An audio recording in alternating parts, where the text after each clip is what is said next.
And last week finished what was an incredibly intense 9-week project for me, which is COVID-19 and states of emergency.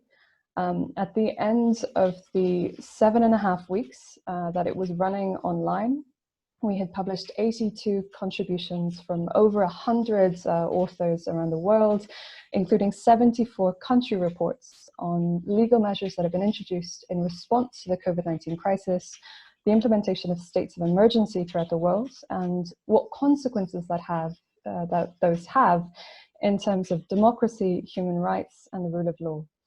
I'm very delighted that I had so many of my wonderful colleagues at Middlesex giving absolutely phenomenal contributions, including the wonderful Alice Donald, who produced an amazing, also Phil too, if he's here. So Phil and Alice produced an incredible contribution on human rights in the time of COVID, and it's all available here. So just to talk about the project itself, it began in probably one of the silliest ways, I think, or most typical ways that a project can begin, which is just I would like to really write about something. So about 9 weeks ago, I was walking back from my state-sanctioned trip to Tesco, and I realized that I had many concerns as regards the UK's measures and the UK's restrictions, their legal basis on COVID-19, so the COVID-19 measures and how they've been introduced in the UK. I knew that I wanted to write about it. I also thought, well, I know quite a few people from different countries who write generally about the rule of law as a consequence of my work. So wouldn't it be very interesting if I emailed a few people, emailed a few groups that I'm part of, and asked if anyone could be interested in writing about COVID-19 measures from the perspective of rule of law, democracy, and human rights. So things that I've written about before. So popped back from Tesco, sent around a few emails, and because I have incredibly wonderful friends and colleagues, I did get quite a few responses. I got about 5 or 6 friends who said, yeah, you know, I could write about France, I could write about Hungary, and I could write about Poland. So I had quite a few just initial, yeah, sure, that sounds good. What I then thought to do was to go to a blog. So it's almost impossible to start a blog, but there are incredible legal blogs already available. I've written quite often for the Verfassungsblog before, which is a German constitutional law blog. Well, it was a German constitutional law blog. It's still based in Germany, in Berlin, under the wonderful editorship of Max Steinbeis. But it's since developed very significantly to be a point of academic communication worldwide. They expanded from initially talking about German constitutional law to EU constitutional law and constitutional law within the states of Europe. Since then, they've expanded far more widely to now be covering constitutional law worldwide. I think it's also the first legal blog that actually was subject of an academic study on the change of academia, the change of how law is being communicated online. Where previously, as we know very well, that academia has focused on slow research. Essentially, we spend months preparing our PhDs, years for our PhDs, months on articles, or even years on articles, and then years on books. To give an example, I had an article published in a journal last year, and I was astonished because it only took a year. It only took a year between submission of the article and publication of the article. Not to mention the 2 years previously I had spent developing the idea of the article to come. So typically, academia takes a long time. It takes a long time between that first idea and that publication. Now, obviously, in terms of blogs, it gets far quicker. So for all of the blogs that I had been writing for the Verfassungsblog, when I started writing legal commentary, it took about a week between me starting writing and then it being published online. Now it can be a matter of days. So I already knew the Verfassungsblog and I had worked with their editor before. So I went to the editor, I sent him an email saying, I have a few people covering a few countries. Would you be interested in running a very short series? Now, what I didn't know is at that point they'd already been running a series, which was on COVID-19 and economic measures. So essentially how states were responding in economic terms. So what kind of employment insurance they were giving, what kind of business insurance they were giving. They hadn't really talked about COVID-19 from a human rights, democracy, and rule of law perspective.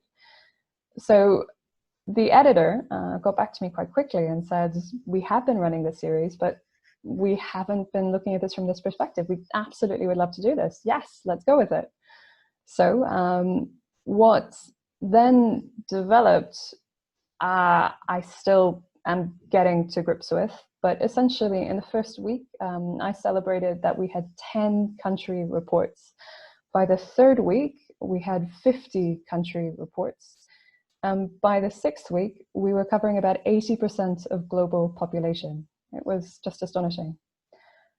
The key points of relevance here, the very, very key points that I need to bring out in terms of arranging the project are, first, it's collaboration. That's the one central, strongest point of this whole project. I had incredible, incredible collaborators. I had initially, well, over the course of the 9 weeks that the project ran, we had 2 editors from the Verfassungsblog working. It should have been part-time because they're PhD students, they're not full-time editors, but essentially we were working full-time. This was 9 weeks in which last Wednesday was the first time in 9 weeks that I had a day off. It was 9 weeks of working every single day. So to give you an insight further into, just to finish the point on collaborators, 2 incredible editors helped me with the project, and I'm going to talk a little bit more about how we managed the project and how we coordinated on the project. But the other most important element was the people involved. We did have over 100 collaborators. We had over 100 people get involved with writing of the project. But behind this and beyond this, we had an incredible invisible network of colleagues, of friends, of academics who had heard about the project and had seen the project, contacting us and saying, I see that you haven't got Kenya. I know someone in Kenya. Can I help? And again, I'm going to single out the incredibly wonderful Alice Donald, who is singularly the person who's responsible for getting at least 20 countries. I emailed Alice quite early in the project and said, look, this is running. You can see what it's like. You can see how it's going. But we're looking for more countries. We're looking especially for countries that are underrepresented.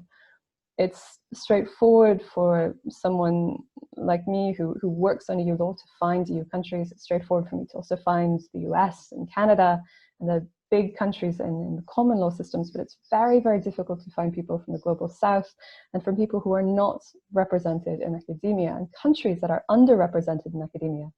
So I went to the wonderful Alice Donald to help me with the rest of the EU countries and also the rest of Europe, Africa, South America, and right across the world.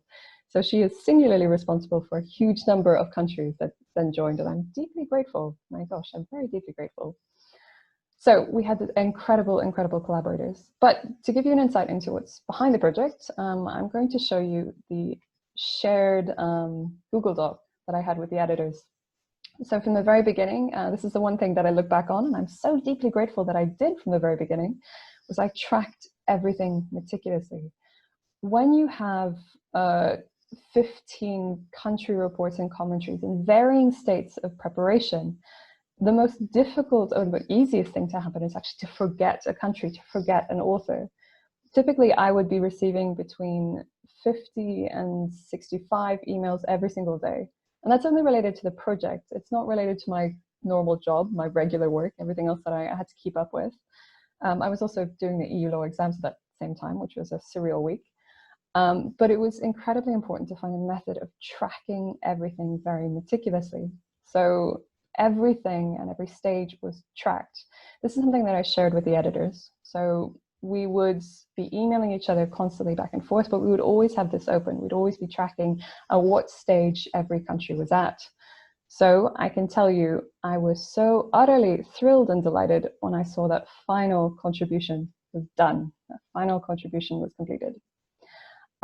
What we had to do for a project like this, and if you are thinking of running a series, so a symposium or a series of blog posts, this is definitely something to think about, is we would invite authors. We had a very formalized invitation, which gave an outline of exactly what we were expecting.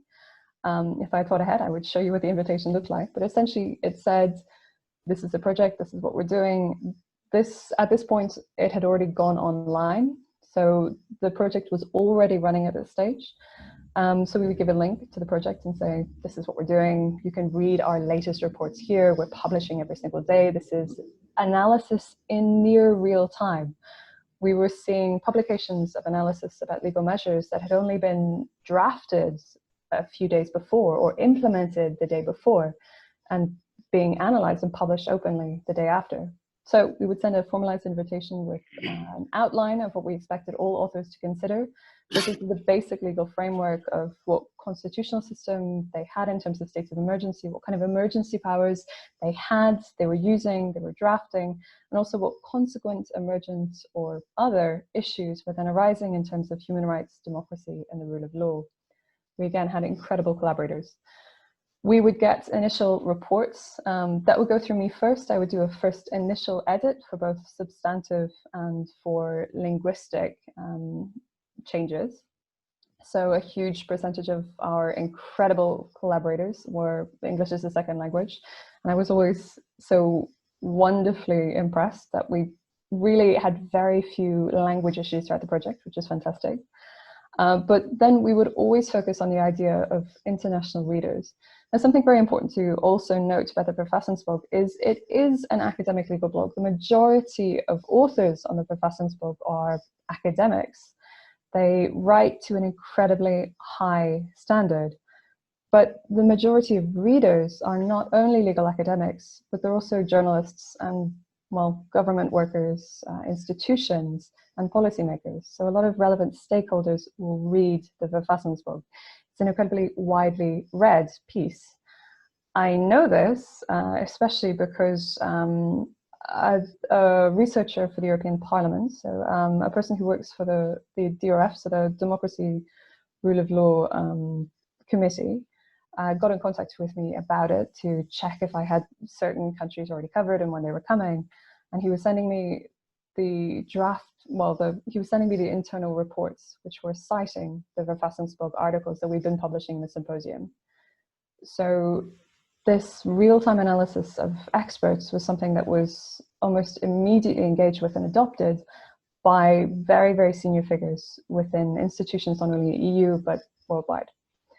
So what we did, I would do an initial check to make sure that it was understandable and accessible for external and international readers who were often completely unfamiliar with local legal systems. And then it would go to a second check from the second author, who would then pick up on further things or just check to make sure that there was nothing else that could be considered. If we had reviewer comments, that would then go back to the first author, who would make revisions, and this could come back to us for hopefully a final check before it would be scheduled. So we had a scheduling system. Now, this scheduling system, again, it's all green because it's all published and complete, but it was once a full rainbow of colors. So I'm kind of, again, delighted to see that it's one pale green color to say that it's all done, it's all complete, it's all ready, it's all up. But this used to be a rainbow of colors that we would have to change and track and develop and evolve with in real time. Because very often we found that essentially there was never enough time. We were getting articles and they had to be completed, published, reviewed, edited, and returned to us within about 4 days. So our average turnaround time was 4 days. There were some pieces that were, shall we say, more difficult, and someday I will tell stories of some people, but not today, not online, and not in a defamatory context. But the greatest majority of our authors were producing the highest level work in the shortest amount of time. Now, fast research, the reason that, actually it's Laurent, so the reason that Laurent warns against fast research is because you're very, very, very likely to make mistakes, and if they're published, they are permanent mistakes. Reputation is incredibly important in academia, and if you have a reputation for sloppy work with a lot of errors, well, that's your reputation. There's an innate danger in fast research. With some concerns that we had did arise, one of the most concerning things that did happen to us was, and again, the importance of constantly being on your email and also having an incredible team that can respond to issues incredibly quickly. We had one author email us, I still vividly remember the email. I woke up to an email from an author at about I'm not going to admit what time because it shows that I was sleeping in, but I woke up to an author's email who said, urgency, a change needs to be made immediately. He had mistaken a fact on the ground in his country. A doctor had not been arrested, they'd just been removed from duty, but he had mistakenly misunderstood and thought it was an arrest, not a removal from duty. Now, the reason he was so concerned about this being changed immediately was because laws have been introduced in the country to prevent misinformation in the context of COVID-19, and they were also becoming quite an authoritarian legal system. He had already been arrested for spreading what's called misinformation about the country, and he was deeply concerned that to have said something that was incorrect and quite negative in such a public forum and such an international forum, that he was opening himself up to potentially being arrested. So what we did was I immediately contacted the editors, who were incredible, and we had a change, and we blamed us. We essentially said it's our problem. We made an error. The editors misunderstood. This is definitely our fault. This is nothing to do with the author. Excuse me, the author. But what was so important is once we knew that, we had it changed online within 10 minutes. Essentially, again, blame the editors, don't blame the author. These kind of issues were happily quite rare, but it does again demonstrate two very important aspects, which is one, having incredible collaborators that can respond very, very quickly to matters of urgency, but also being able to adapt very, very quickly to changing situations. Now, in the final week of the symposium, we had tracked it so that we wanted to end on the 26th of May. We had set that as a deadline. But what we found is in the last week, we were really pushing to the deadline. We would sometimes have authors responding with final drafts about 12 hours before we wanted to publish, which meant that 12 hours before we wanted to publish, I and my co-editor would be again reviewing, checking, making sure that it was okay. There were definitely times in which I've looked back at the long list of reports in which I have still found typos. I've still found some grammatical errors, but I'm really hoping that the next time I look through these, it won't be so hard. So what I can say from the project is this is an incredible project. It was an incredible thing to be involved with. It was more incredible to lead on a project like this. One of the fantastic elements of this is you could see so many fascinating insights into countries, so many just utterly fascinating ways in which countries have responded, sometimes very concerningly as regards the COVID-19 crisis.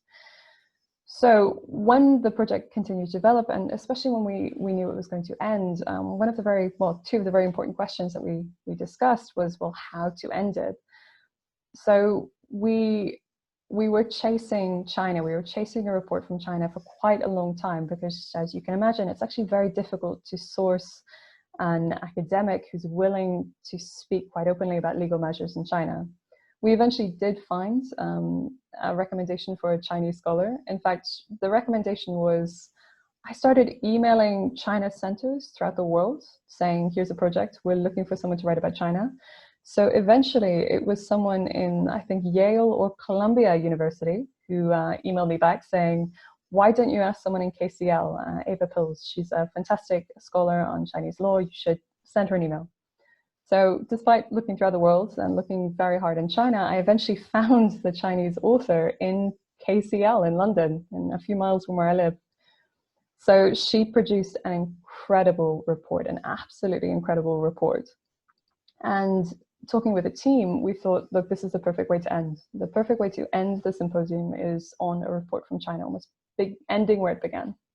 So we decided that. We asked the author if she was okay with that because it meant a delay between her submission, that was perfect, and her publication. There were some issues as regards other publications, but that's not relevant. And I can tell the story if anyone thinks it's relevant, but it's not.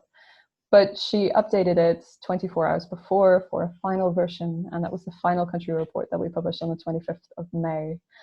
The very final post is something that I had wanted to do for the for the previous 5 weeks, which was essentially to go back myself and read every single one of the reports again, every one of the country reports and all the commentaries again, and ask what the common threads were, what where the diversities were, what are the common themes, the issues, the questions that seem to be running throughout the whole project.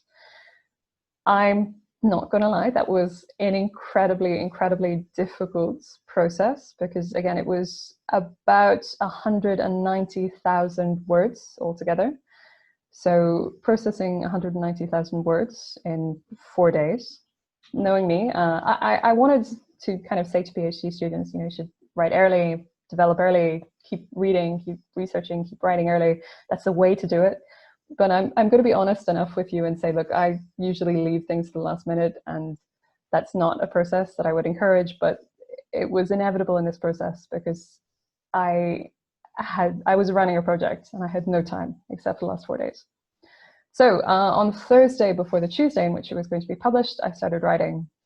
I read everything, I drafted, I reviewed, I rewrote. But again, and this is something that I'm going to keep emphasizing, I had incredible colleagues and incredible collaborators, just incredible colleagues. So as soon as I had a first draft, I sent it to the wonderful Alice Donald, I sent it to an old colleague from Oxford, and I sent it outside of my normal group. I actually sent it to more people than I've ever sent something that I've written before. So in the end, I sent it to about 6 different people to ask them to review it, including someone who has nothing to do with law. And that was actually wonderful because she clarified quite a few very important issues. So Alice gave a wonderful review and really fantastic comments, and I took them all on board. I rewrote, I developed, I kept rewriting. I think I know I keep saying collaborators and working with people, but if you have writing, especially legal writing, something incredibly important to do is to send it to people to review, to engage, especially with criticism, to engage with comments. I certainly had very hilarious and damning comments from my colleague at Oxford, but again, this is all incredibly helpful and also incredibly important. This is something that I really found the most helpful part, which was, again, getting reviewer comments. So the symposium finished up on the 26th of May, after, again, 82 contributions, or 195,000 words, so almost 200,000 words of text analyzing the COVID-19 crisis. Something that had come out one of the most common threads that we'd often heard from collaborators. So, for example, Democracy Reporting International, they became involved very early because they had previously funded a symposium, and the Verfassungsblog went back to DRI and said, hey, do you want to fund this symposium? Now, unfortunately for DRI, they thought they were funding a small week-long symposium, not what became probably one of the biggest, earliest worldwide analysis of COVID-19 legal measures in the world.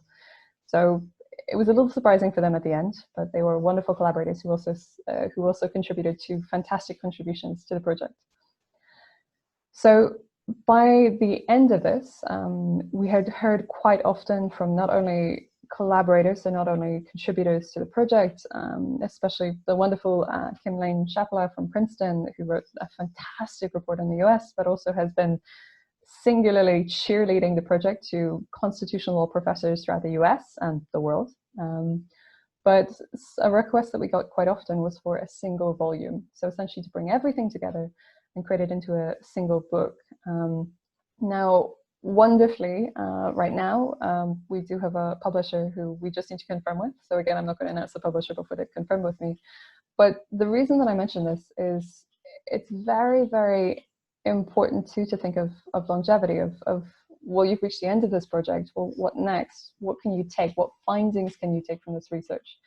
Not only do I now know that there's an incredible network globally of people who are very interested and invested and who can write at high level on this very complicated, difficult, and engaging topic, but there's something more than that, which is there is such a wealth of information and resources within these reports that this is a snapshot of the world in collective crisis, but it's also making very, very important points on on law and on the future and development of the law. So I'm now involved in quite a few grants. I've done quite a few interviews about this, but something that I think ultimately, and this is the point that I'm going to end on in terms of this project, but something that ultimately to end on, as it were, is this huge, like, career-changing project, which no one, including me, but especially me, but including my collaborators, including the editors, no one ever thought it would be this big. No one ever thought it would be this significant. But this all began because I was walking back from Tesco saying, I want to write about this. This is something that I want to write about. So those little ideas can become incredibly big projects, but you need to know that you have great people to rely on, that you have great collaborators to work with, that you enjoy working with them. I joked for weeks with my co-editors from the Verfassungsblog that, you know, someday we would not be sharing virtual wine, but we would sit down together and meet for the first time in person and just celebrate this incredible 8 weeks in which I barely slept. So that's the States of Emergency project.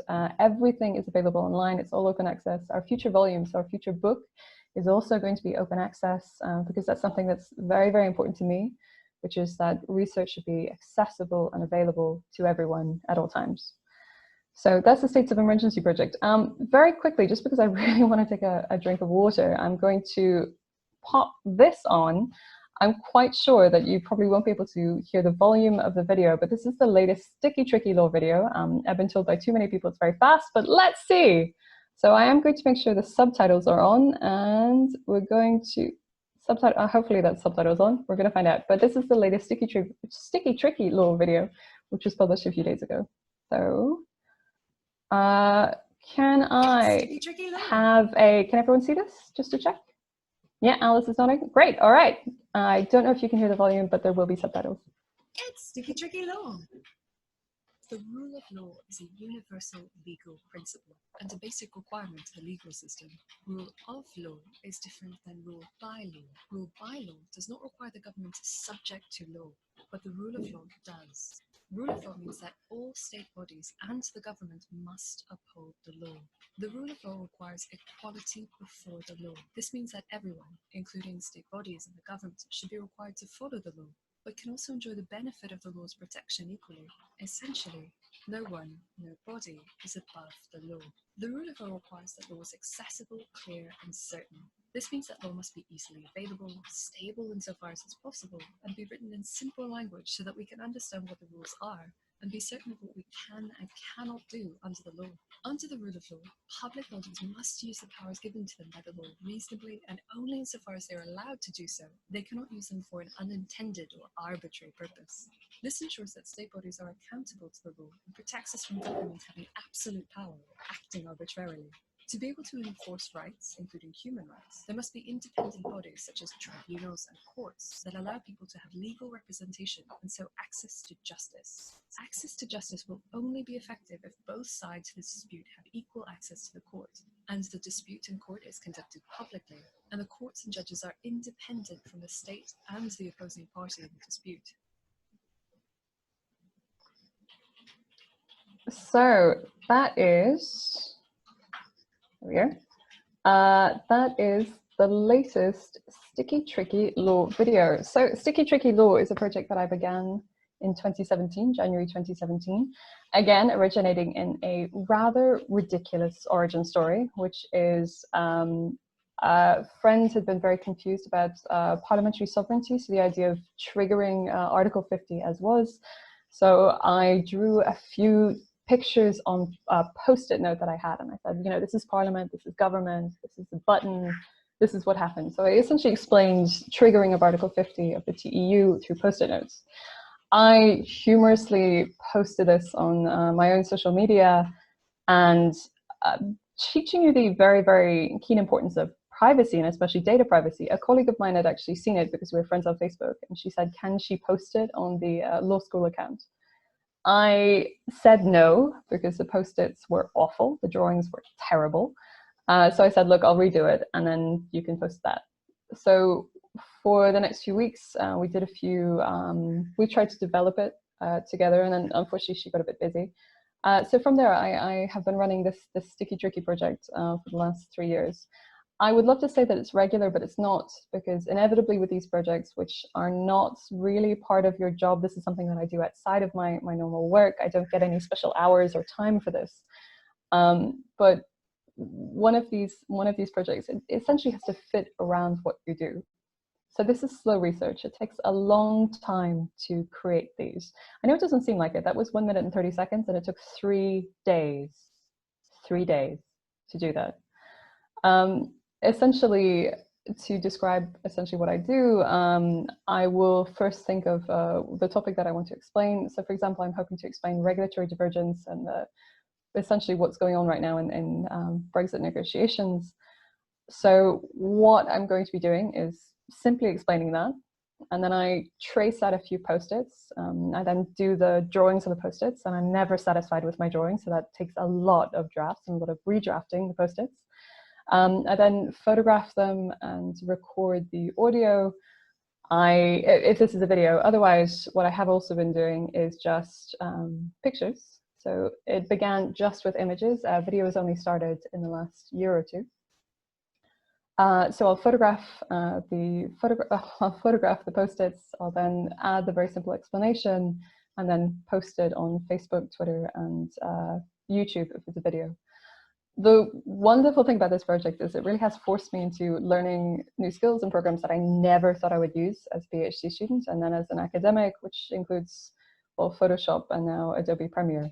So learning these new skills for a very different kind of communication has been fantastic. It's definitely something that I've been using and developing in other parts of my research. So all of this to say, as I realize I've been speaking for 40 minutes, one, collaborators are key. Two, fast research is very dangerous, but it can mean that you can respond incredibly quickly to the latest developments. When you are responding very quickly to the latest developments, it tends to mean that you can have a reputation for being called on and asked to give opinion about relevant developments. Now, what's nerve-wracking for me is BBC News has asked me to speak about the latest Brexit developments in 1 hour. So I'm a little bit nervous about that. And I will need to leave at 2:30. I will need to leave at 2:30 to make sure I'm prepared for that. But there's something very important, which is essentially practice and developing ideas and getting prepared and knowing what you're talking about, but also relying on incredible collaborators to help you through the project. My final comment before I hopefully open up to questions or anything else, or even just a break so I can drink some water, is things can begin with different ideas and odd ideas, drawing on post-it notes or walking back from Tesco, but they can develop into really interesting and engaging projects.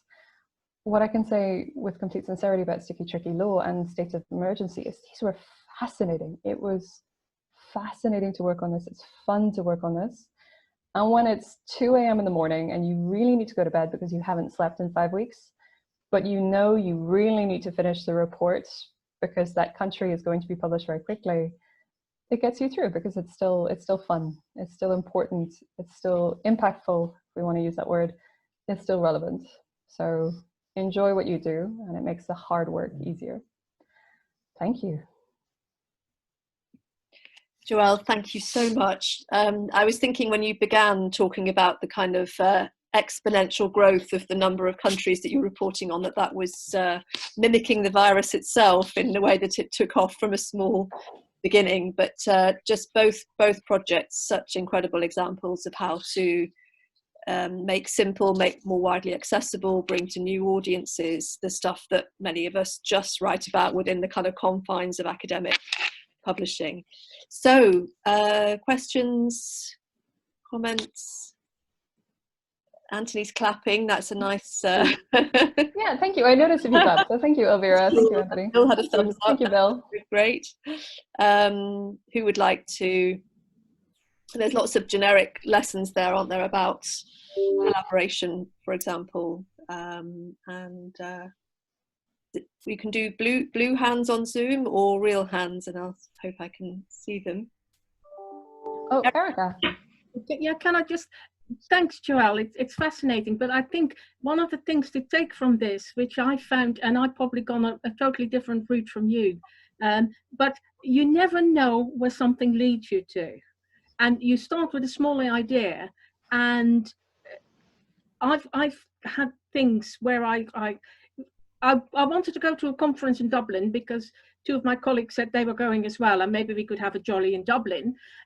What shall I talk about? And I decided to talk about the headscarf, and here I am, 10 years later, but 2 books, lots of articles, lots of reports. So you never know where your report leads you. And like you say, you have this simple idea, or an idea coming back from Tesco, and here you are. So I think that's very important to think about that, and to let things develop in a sense as well. Mm. I also need to thank Erica. She enabled me to get someone from the Netherlands, who was one of the last EU countries to get, which I found astonishing. It was easier to find Latvia, Estonia, Lithuania, Romania, Bulgaria, Croatia, and Cyprus, but the Netherlands, which has a significant number of English language universities with expertise on law, it was so difficult. So thank you, Erica, for helping me find those 2 authors. Well, I couldn't not have Holland in the Netherlands in there, could I? So I had to make sure somebody would do it. Francesca. So thank you so much for your amazing presentation. But I was wondering if the people that were engaged in the project have direct information about the country, or they base their report or on indirect information or other sources, or people that were there or something like this? Thank you. A very, very, very important question. So what we focused on doing was getting in-country experts, as in these weren't going to be people who could write about something, but rather we focused on getting constitutional law professors, actually quite a few ECHR judges, but we focused on getting professors of law in the countries that they were writing about. All of the sources, so we had hyperlink sources. We didn't do footnotes because it's online, so it had to be hyperlinked, and we would be checking all of the sources. But the majority of sources necessarily had to come from primary law. So they had to be linking to constitutions, linking to primary legislation. Because this is all recent, this is real-time analysis of legal measures, there's not really any secondary sources right now available. We don't have legal analysis that they could really often refer to because they didn't exist yet. This was essentially the secondary source that they were now writing. So very, very important question about the type of expertise we're looking for, but essentially they had to be, in the majority sense, they had to be legally qualified to be writing about the law. So they were typically law professors. They also preferably had to be in country. We also a few PhD students, some fantastic PhD and postdoc researchers writing about their countries.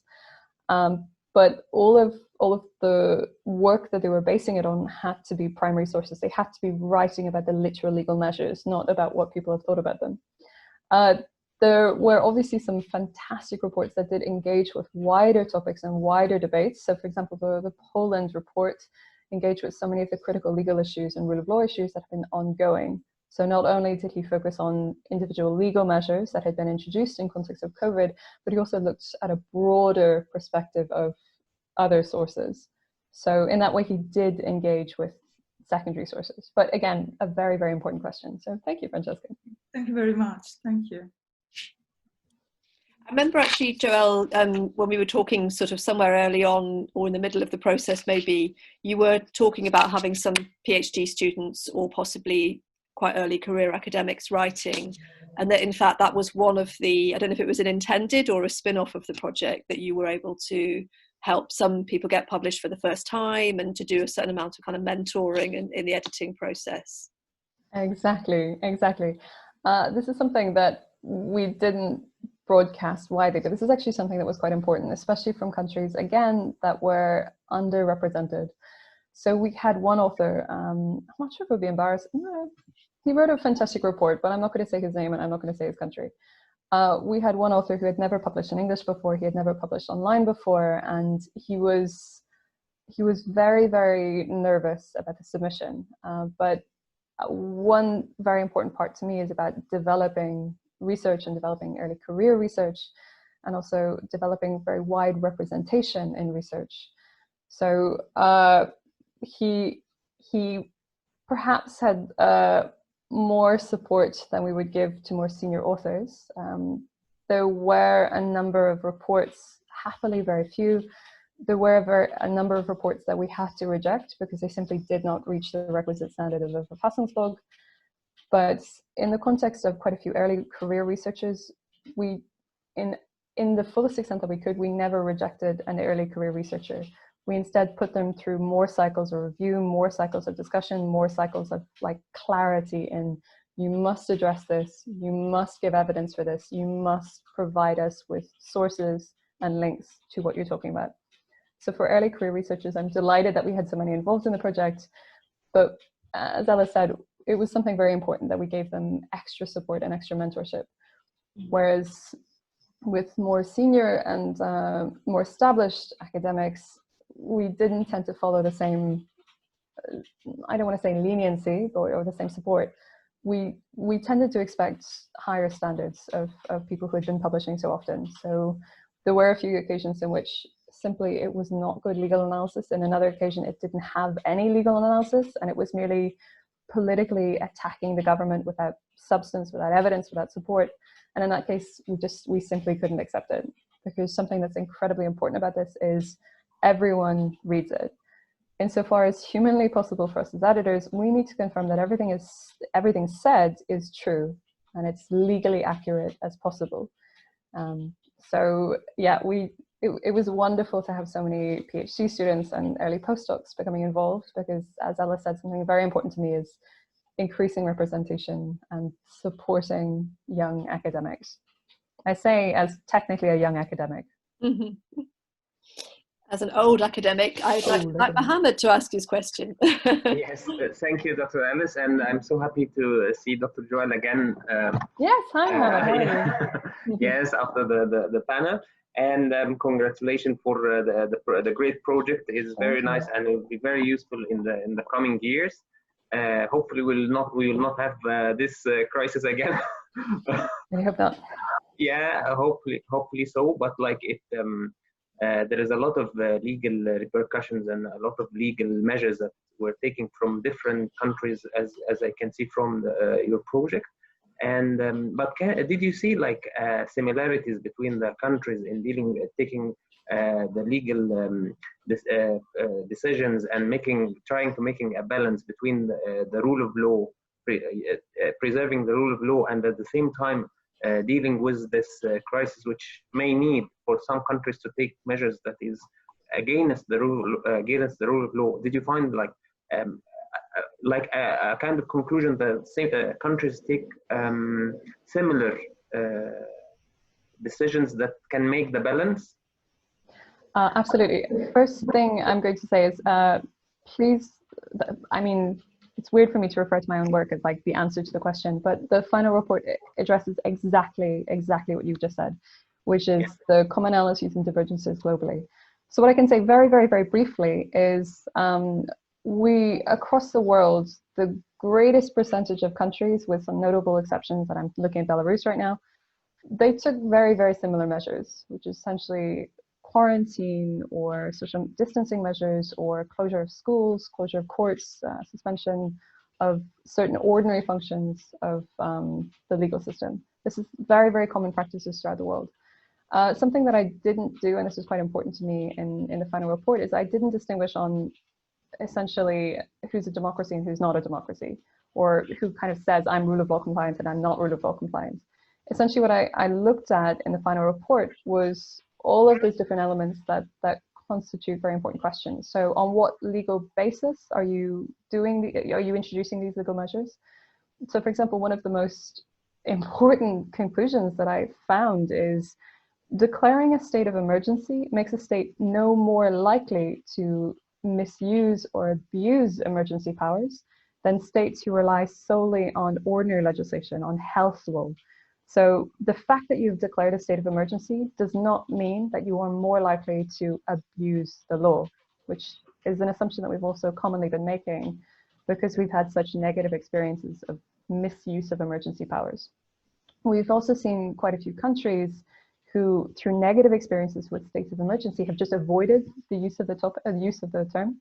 So, for example, Japan had very negative experiences of emergency states and emergency powers. So the constitution simply does not have a state of emergency or emergency powers within it. Other countries have very strict requirements within their constitutions as to what can and cannot what can and cannot constitute a state of emergency. So, for example, Mexico has a constitution which provides for a state of emergency, but since it was created in, I think, 1917, it's only been called once in 1942 in response to World War II. It has since then never been called. Whereas other countries, for example, Estonia and Chile, have closely followed their constitutional requirements in terms of states of emergency in the context of COVID-19, but by removing parliamentary oversight, by suspending parliament or even threatening parliament with dissolution, they're not really following what we would call strict rule of law compliance or democratic legitimacy. All of this to say, what I did notice is two very, very common and contrasting approaches. The first is based on what I initially termed transparency and trust. So essentially states which would go out every day and usually led by health experts or people closely associated with health, would literally go in front of cameras every day and very clearly, in simple terminology, in very, very certain language, explain exactly what was going on, exactly what measures were being introduced and why they were being introduced, and also set deadlines into the future. If this is the case, then this will happen.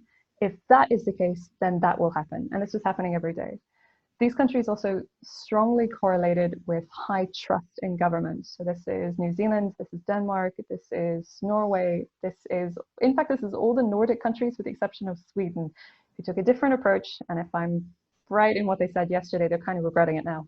But it was all very, very strongly correlated with this idea of transparent governments, of very clear governments based on very certain guidelines, on very certain law, and high trust in government. This was contrasted very strongly with what can be called sanction and surveillance.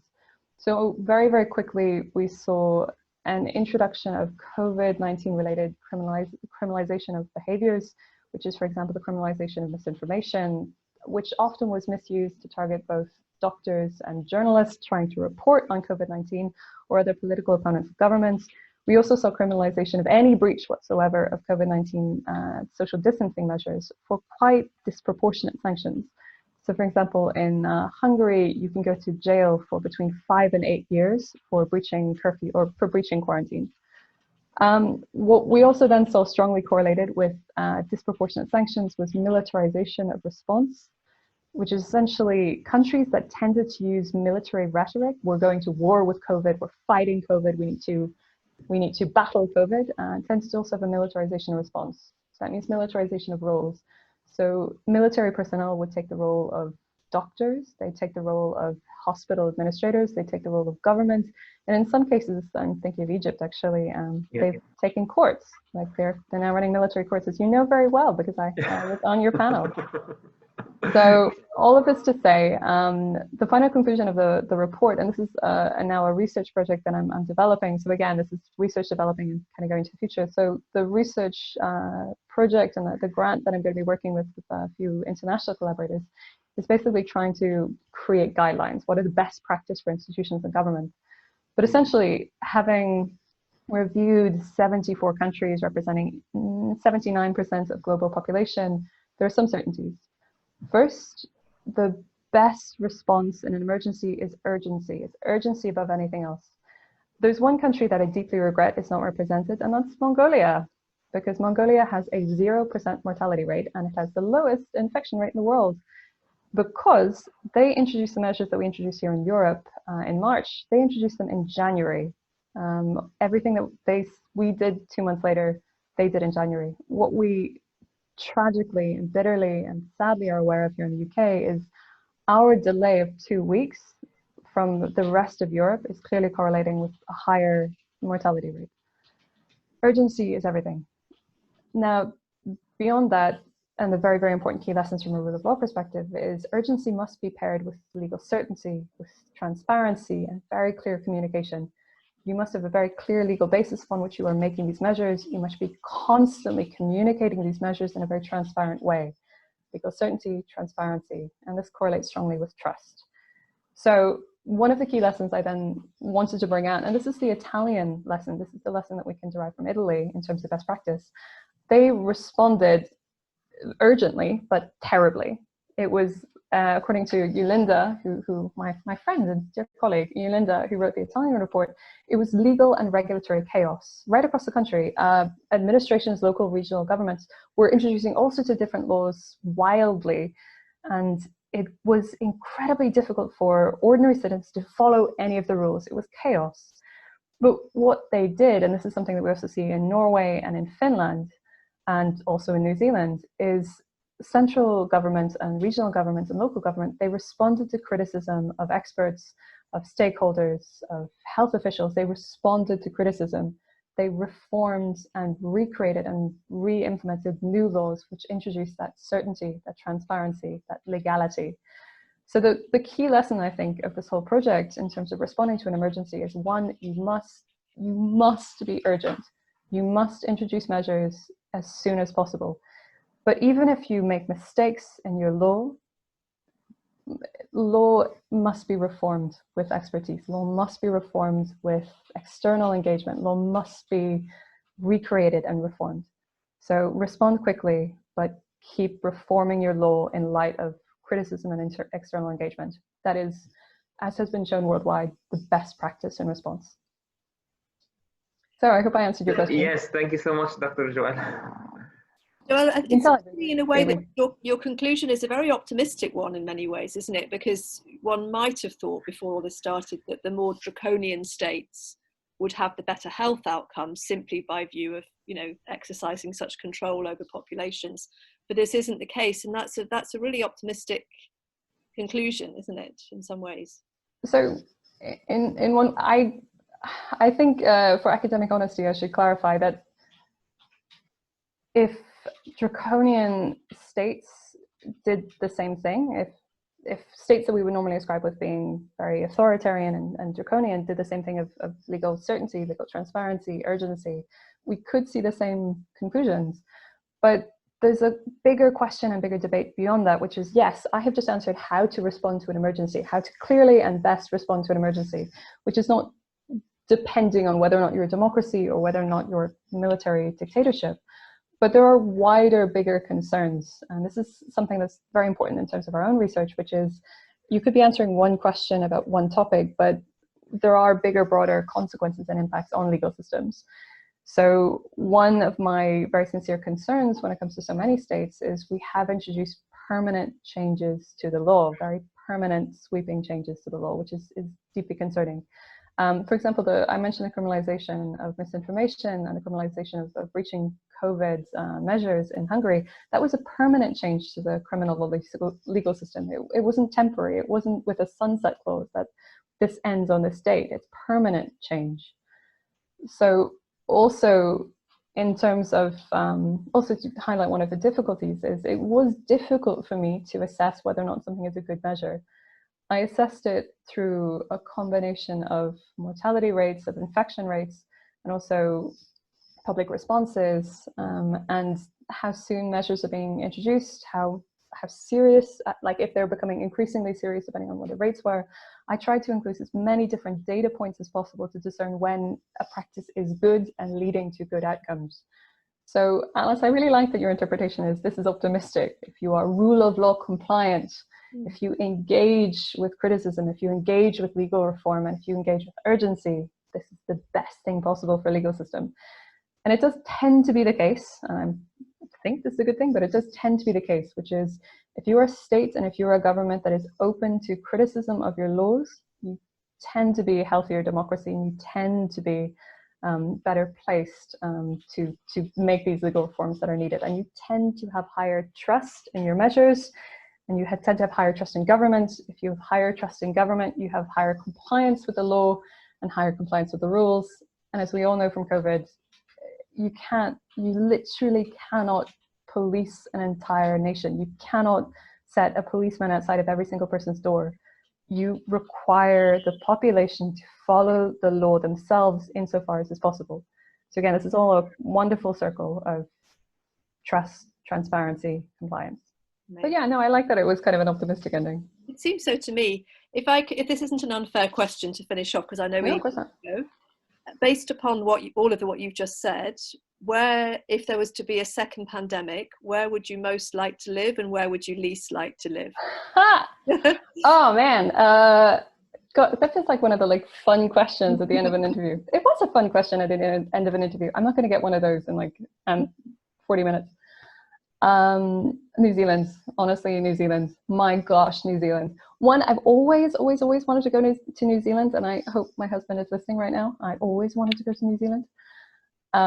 It's a beautiful country. It's an incredible place to be and to visit. But beyond that, and more seriously in the context of COVID-19, what we saw from New Zealand and what we saw from the New Zealand government is they looked at what every single other country in the world were doing, and they designed their provisions on that basis. Now, if you read the New Zealand report, and I'd highly recommend you read Dean's report on New Zealand, but essentially it's not based on like draconian legal measures. It's not based on severe restrictions in the law. It's actually based on social nudges. You had Jacinda Ardern on the TV every day saying, look guys, we need to do this together. We need you to do this. We need you to come together. These are the kind of measures that we need you to do. It wasn't based on this law says you must do this. It was based on community and community response. So where would I live? I'd live in that legal system. I'd live in that country because they responded quickly, they responded clearly, they responded with certainty, and more than that, it's just such a beautiful country. And it has incredibly low mortality rates, so lifting restrictions very early. It's just, yeah, so that's where I would live. And where would you least like to live? I'm going to say Belarus, because they don't acknowledge, they literally haven't responded to it all. They're an incredibly authoritarian, autocratic legal system. They've criminalized a lot of things, including spreading of information. We have no idea what the infection rates are there. Oh, also, I should say, in the context of kind of importance in this, you also tend to find that simply, this is why Mongolia was very important, but if you have a functioning health system, you are more likely to have better outcomes, purely because you have a social welfare system, you have a healthcare system, you have a system in place to try and support, you have money, essentially. So one of the prime concerns of so many countries is health systems were already failing. They were already falling apart. And this is something that was very important that Alice raised. I do that because she's like on my left in my screen.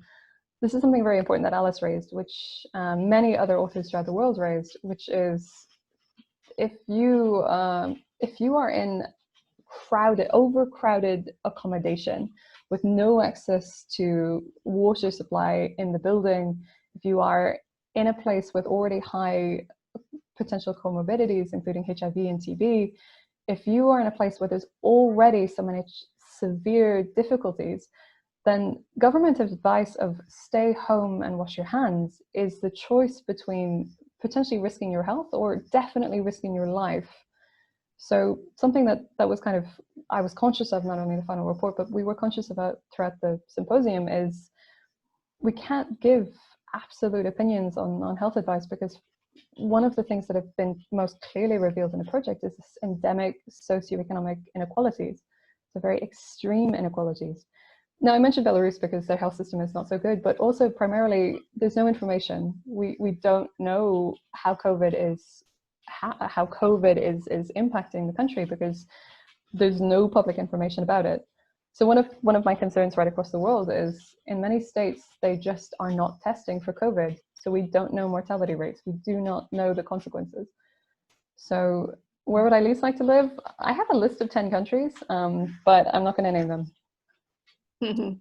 But Belarus is among them. Well, Joelle, I think we must let you go. We've slightly gone over our allotted time, but thank you so much for that insight into both of these incredible projects. We hardly got on to Sticky Tricky Law, and I will make sure that everybody has the links, and you've already got the link to the symposium to follow up. But thanks ever so much.